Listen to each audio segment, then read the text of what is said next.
So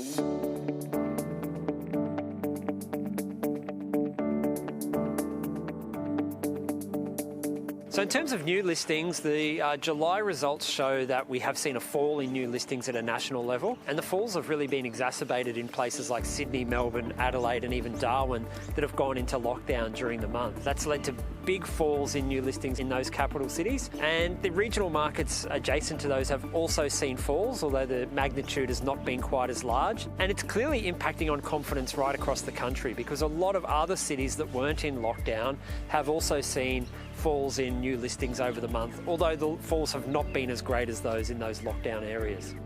In terms of the COVID lockdowns, they've been a bit damaging to vendor confidence. Now, this time of year is always a little bit quieter, but we have seen a big pullback in the number of new listings coming onto the market over the last month and in previous months when there have been lockdowns. And what that means is we're still seeing very high levels of buyer demand, but they've got less and less stock to choose from. So we're seeing that people are turning to alternatives, whether that be stock that's been on the market for a long time and they previously discounted. Now they might be considering buying that, or they might be turning to the new homes market because they can't find what they need in the established market, so they'll go and build themselves their own home that really does fit their needs.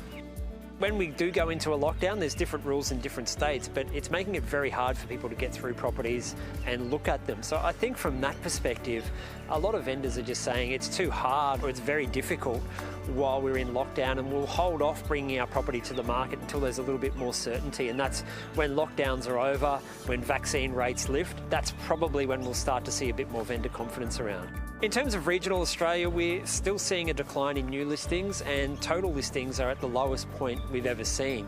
So there is still this huge amount of demand in regional Australia and a real lack of supply, and that's leading to the overall stock of properties listed on the market continuing to fall month after month. So the amount of new stock coming on the market is not large enough to offset how many sales we're getting each month, and the supply of stock just continues to fall.